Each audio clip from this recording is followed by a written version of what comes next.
That was a good one. Yeah. Yeah.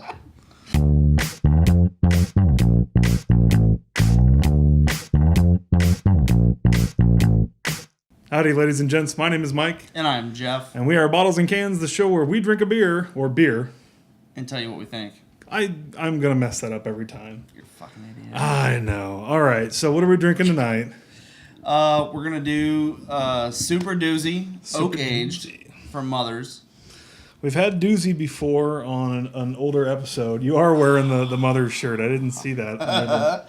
And then we're going to do some Dogfish Head. Yeah, and while we do that, we're going to try and kind of keep the episode quick because we're going to be intercutting a bunch of segments from Great American Beer Fest. We came back and we realized that we probably had been doing too much drinking at Great American Beer Fest and didn't really pay attention to the important things. Go ahead, pour it. Let's drink it, man. I don't want to pour it for you. I just want to drink it all for myself. You don't have to give me a lot. I can drink it just a bit. No, it's a bomber. We'll share it well. Well, thank you very much. Super Doozy from Mother's Brewing. It's this is, like you said, an oak-aged double IPA. So it's going to be a very flavorful and awesome beer, I'm sure. So I noticed in brewing a beer that I was brewing today that I wanted to do an all Citra hop IPA, and then when I read the label of this, they mentioned that they went over and above and beyond on the Citra hops, which like might it was be meant why to be. I'm going to really, really enjoy this. Well, that's good. I'm glad. That I like the oak. I like it. It kind of rounds it out. That is good. Still pretty light, but you can tell it's definitely got some texture to it. And it's got a little bit of not haze and not floaties, but there are definitely like very tiny little, might be some barrelness. It's got some barrelness to it. That could be, it looks like it's been like really well filtered. Yeah. No, it's very clear. Brewing a few things lately, I've noticed that I get a lot of haze and stuff that I got to kind of try and figure out a way to get out, and I got to add things to get it out with and whatnot. You trying to get me drunk? Well, yeah, then you're a cheaper date. It's true. But this is really, really clear, man, for being, all this crazy stuff. It's got a nice head consistency to it, too. So, Great American Beer Fest, man.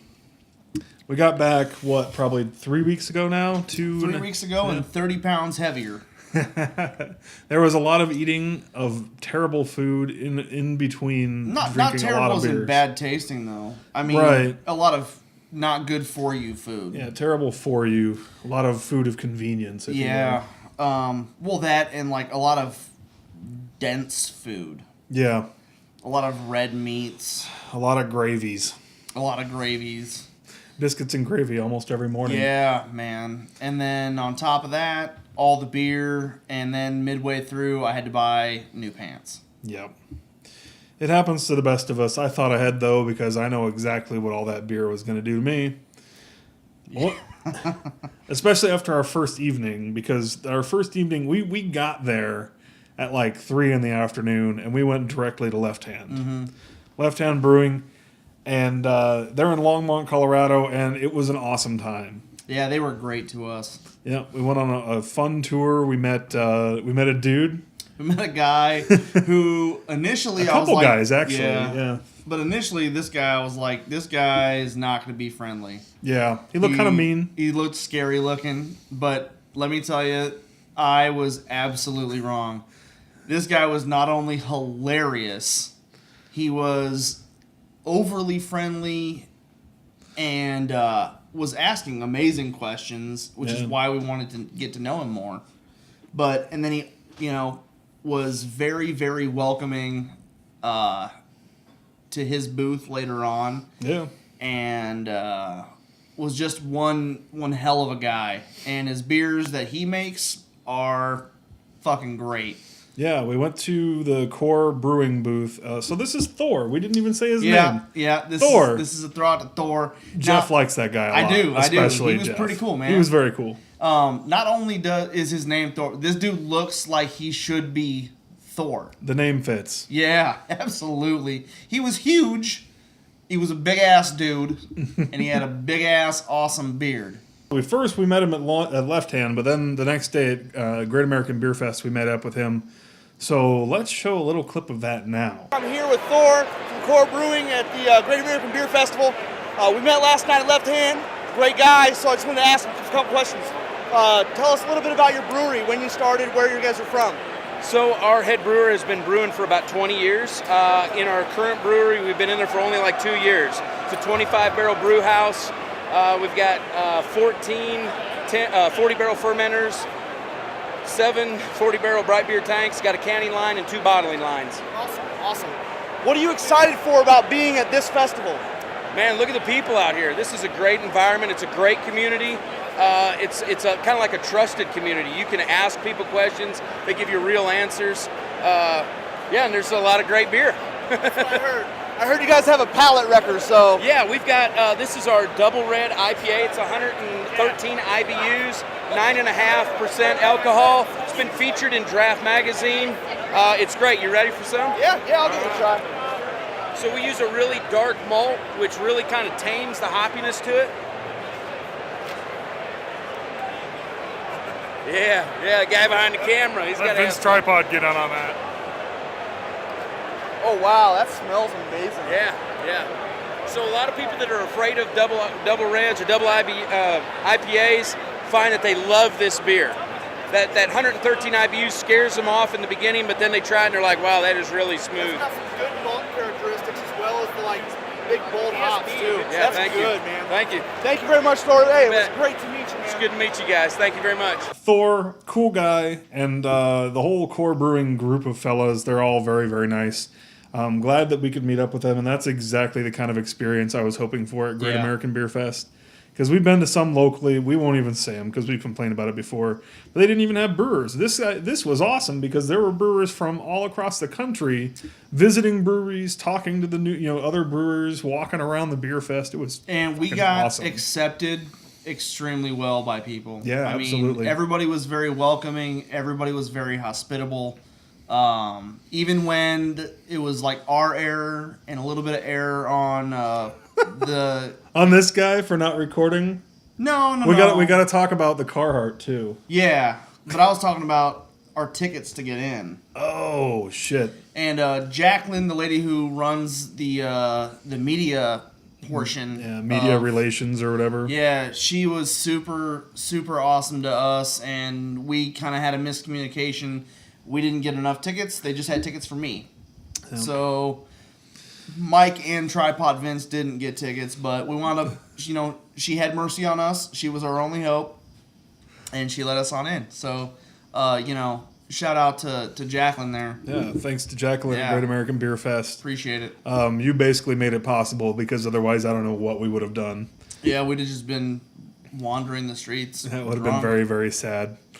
So the Carhartt booth, that's what I thought we were going to get into. We stopped at Carhartt to talk to an executive there, a Carhartt executive. The Carhartt guys were super cool. They were. They had emailed me days and days before and wanted us to meet up and talk about this beer they had collaborated with New Holland about. Mm-hmm. And it was the Carhartt Woodsman is what they called it. It was extremely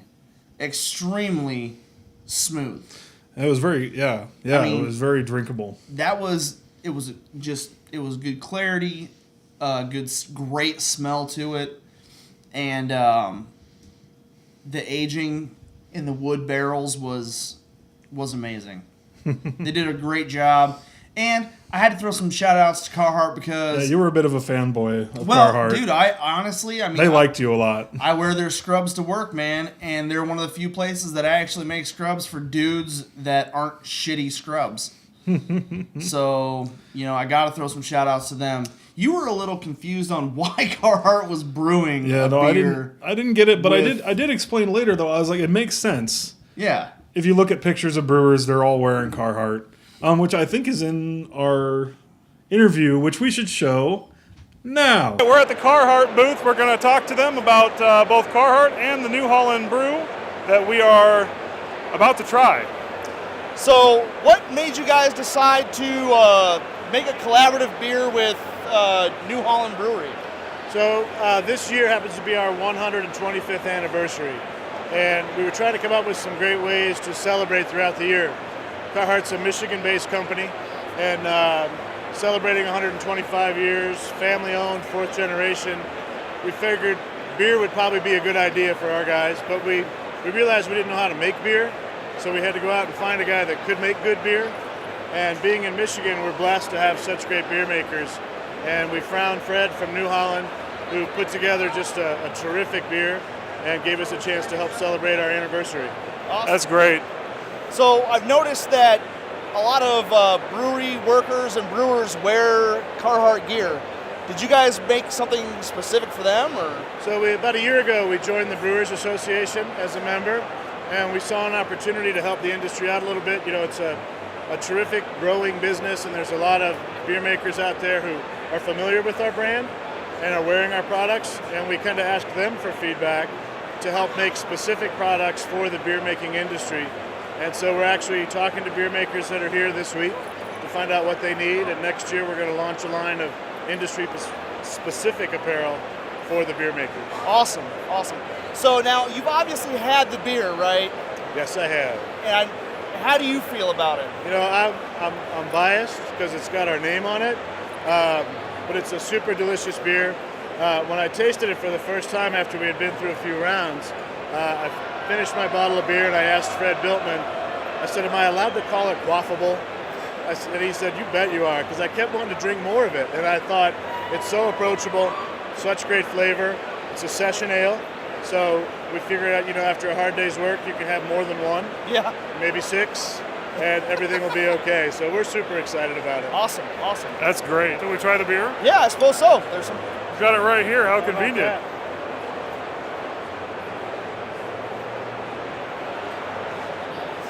Barrel-aged American Pale Ale. Dry hopped. Smells amazing. Cheers, man. Very quaffable. This is a nice, Yeah, delicious light beer. I like that is a fantastic beer. How'd we do? We do okay? Yeah, that is smooth, and that's a beer for Carhartt people. Awesome. Thank you. Great, guys. Thanks so much for coming to see us. Thanks for doing the second take with us. I appreciate that. Burden Batten. So now that we've come back, it's time to switch gears. We're going away from Mother's Brewing. Jeff is still rocking the shirt, though. And we're switching over to one of Jeff's other favorites, which is Dogfish Head. Yeah, buddy. Anybody who has ever watched 2 to 3 of our videos has heard about him go on and on about Dogfish. So I love them. he does. I got to meet Sam, and Mike's going to post a picture of that here. I hope I can if I find my black camera. Nope, I sent you one. Oh, good. All right, well, at least he has one. I may or may not. So this is the Burton Batten. It is another oak-aged Imperial IPA, but this one's from Dogfish Head instead of Mother's. We're being spoiled tonight. This is all of the extra awesome beer to come along. And somebody who's not here just wanted to try a little bit of that. That was pretty good. We might as well call it out because she's not going to stay quiet the entire time. I know it as a fact. But Jeff's wife, Jackie, is just to the side over here. So, she likes different beer. Yeah, so she's trying enjoying things a out. crisp and honey at this time. So, Yeah. But she wanted to try the Burton Batten. And we just appreciate that she can come hang out with us, even though she's not allowed to talk. Honestly, in some ways, it might be better. That's delicious. It is good. This is I love the smell. Yeah. So I love Dogfish Head. I love their 90-minute IPA. The 120-minute IPA is my white whale if I'm Ahab. And the Burton Batten is just an achievable piece of awesomeness for me. It's some really good stuff. It is really oak aged, right? I know that the last one we were talking about, the Woodsman barrel aged, is technically, it's not oak aged, Right. but this one is oak aged. Yep, nope. The real oak McCoy. aged. It's 10% ABV. It's Dude, look at that. yeah, it's young and wood aged Imperial IPA. It's got gasoline bubbles. They're all rainbow colored, which tells you it's going to be a good beer. You know, I got nothing bad to say about Dogfish Head except for the fact that they don't distribute in my area, and that's not their fault. We could probably, if I was a really diligent editor, I would go through and get every time you've said that and put them all back to back in a funny way. Jeff really wants Dogfish Head to distribute it in Omaha. Let's get on that, guys. Somebody do something to make that happen. No, it's legislation. Oh, okay. It's the distributing laws that Nebraska has, which is why We've learned a little bit more about this while we're at Great American Beer Fest. We talked to some brewers. And Left Hand don't distribute in Nebraska anymore, and it's because of our dumb laws. So we need to fix those before we can get good breweries, obviously, to come in and provide us with amazing beer. So I'm not going to complain about Dogfish Head not being here anymore. I'm just going to complain about our laws being dumb that makes it so they're not here. People complaining about laws doesn't get tedious at all. It's election season. It is. Let's not get political. This is 10%, ladies and gentlemen. It is a strong beer. I forgot. Super Doozy is 9%. Yeah. And what's the beer I had before this? 90 Minute is about 9%. You didn't have a beer before this. Everything started at the beginning of this video. Everything started at the beginning. That never happened. Yeah. These are not the droids you're looking for. Speaking of gravy, now that we've been through all of this, before we talked about gravy, one thing I wanted to talk about was my new pants. And your new pants, yes, exactly. Jeff needed new pants while we were on this trip, partially because we went one day to the Sam Adams introduction of, a few things. First, they did their homebrewer awards, but then they also introduced their double IPA. The Rebel Rouser. Rebel Rouser, so it's going off of the Rebel IPA, now it's a Rebel Rouser. And it was good. If you like the Rebel IPA, just imagine that with a lot more malt and basically just a higher ABV. I mean, it was the Rebel IPA times 2. Yeah. They did a really good job with it. A great blend. And we got to try their mother funk something. Yeah. MF something. Motherfucking something. I think it's motherfunkin'. I don't think it is. It is. There was an old lady who was really offended. Well, whatever. There are always old ladies who are offended. So that's what old ladies do. Yeah, it was their cranberry sour. Yeah. It was crazy. It was a cranberry lambic. Is what it was. And it was that was something weird, man. But we both kind of started getting more okay with the sours on this whole trip. I think we were just forced into it. It's like learning another language. Or taking a finger in the butt about a knuckle and a half deep.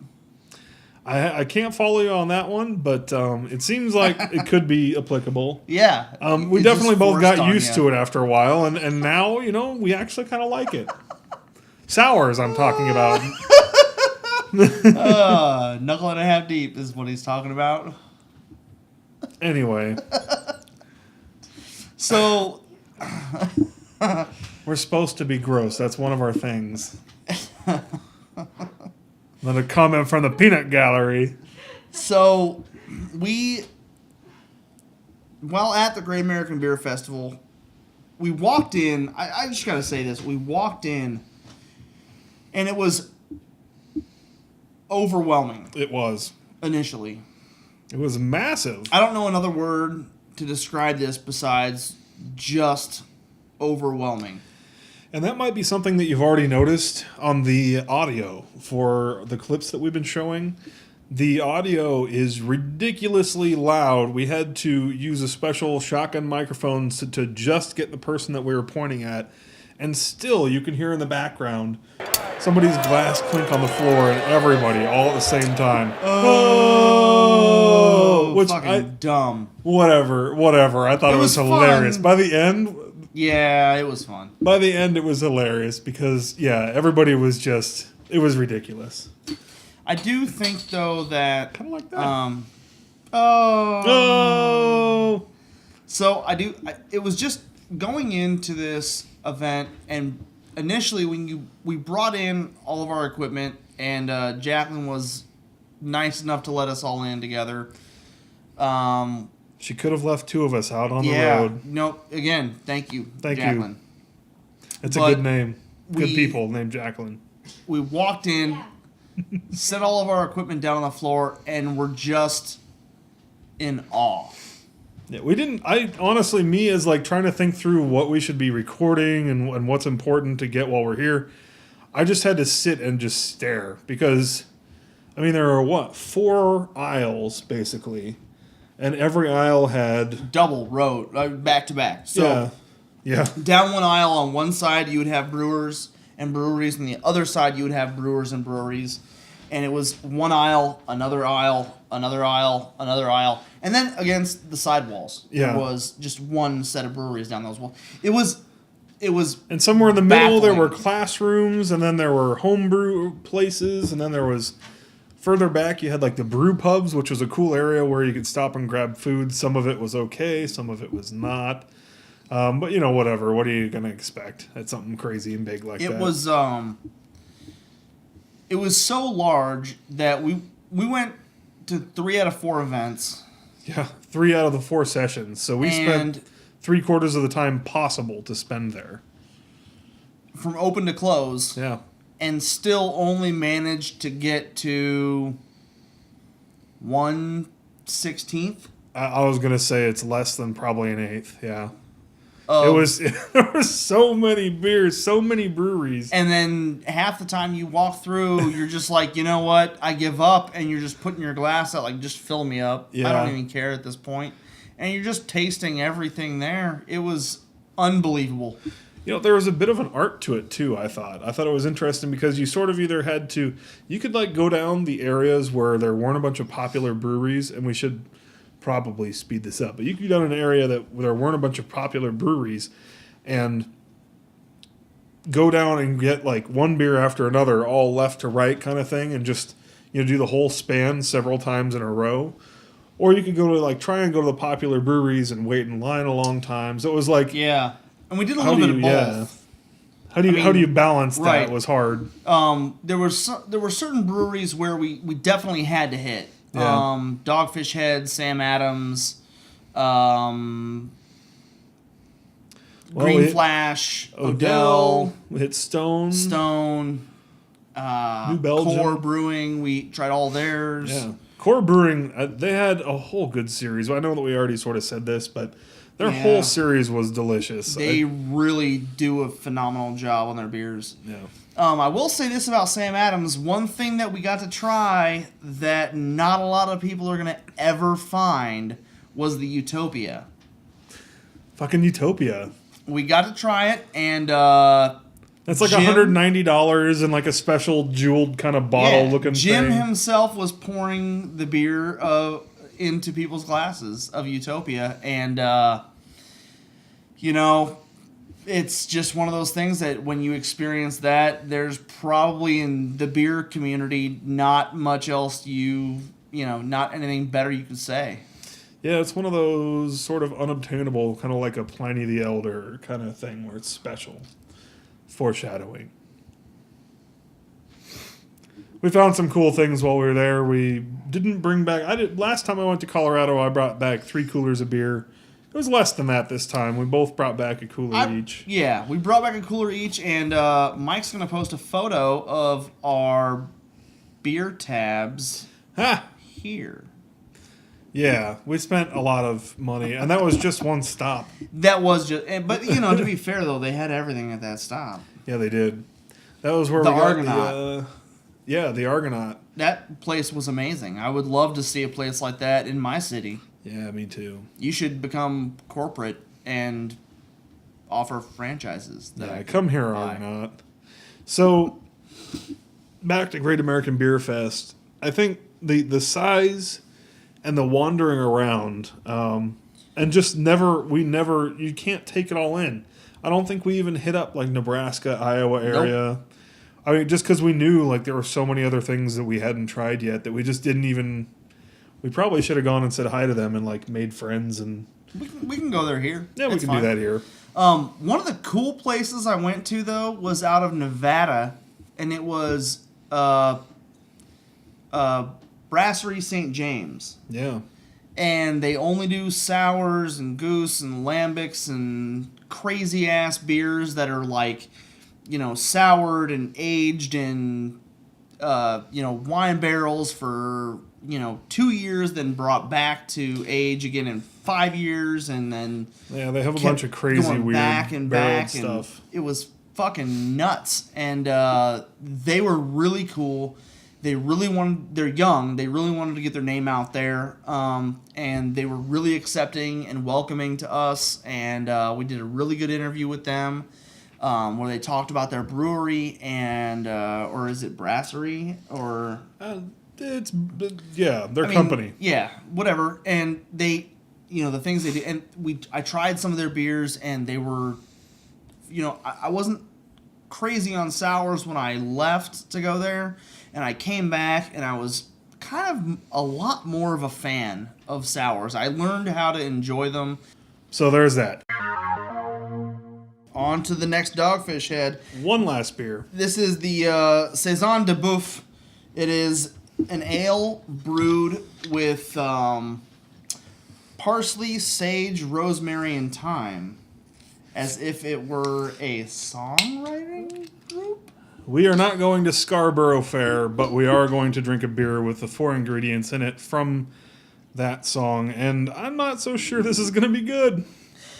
So I was looking into more ancient ales and abbey ales, and I've noticed that they use a lot of these types of herbs in lieu of the hops. Well, yeah, those are their bittering agents or their flavoring agents, yeah. So, it might not be all that bad. It might be more like an abbey type ale, which I think saisons, abbeys, kind of all run farmhouse.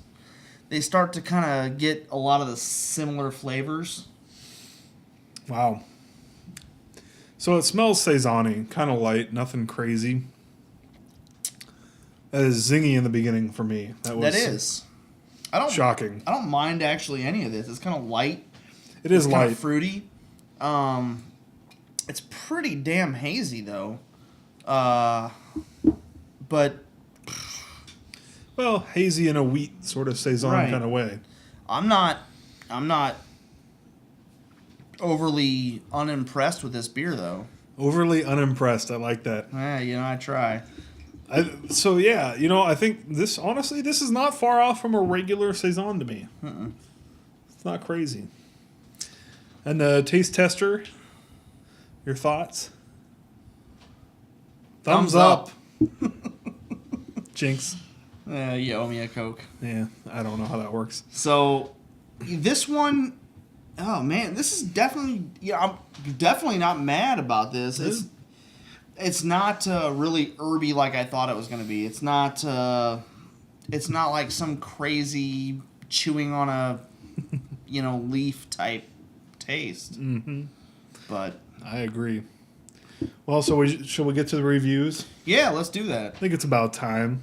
How about our first one, Super Doozy? Oh, 5. Mother's Brewing, Super Doozy. I would also give this a 5. I think we gave... Super Mother. Did we give Doozy a 5 We as might well? have. We probably did. They're Which both is really good rightfully beers. So, you know what? You used a shitload of my favorite hop, the Citra hop. And then you brew, you let it sit in an oak aged barrel, which I love oak aged things, like bourbons. So that's great, and I love you. So thank you, mothers. I love you. I love you, Mom. Good stuff. So if that's 2 5s, that's ridiculously high. I already know what these are going to be as well. Another 5. Like I said, we're getting spoiled today. The Burton Batten, you really can't go wrong. You got the 90-minute flavor with the oak-aged bourbon barrels, and it's amazing. Yeah. All right, and very quickly to finish it up, we probably have like a minute or less left. Saison de Boeuf. Saison with Saison, I'm going to give parsley, this a sage, 4. rosemary, and thyme. 4. I'm going to give this a 4 for Scarborough Fair. You know what? Saisons are hard for me to really judge. I like this one a lot. I'm going to give it a 4 based on it's a Saison. They did some crazy shit, and I enjoy it. Fair enough. I'll give it a 3.5. I don't think it's awesome, but it's not bad. You suck. Whatever. Well, thanks again, ladies and gentlemen, for watching Bottles and Cans. We hope you could bear with this super long episode with a bunch of random clips. Not random, but a bunch of clips thrown in. And until next time. Cheers. Cheers.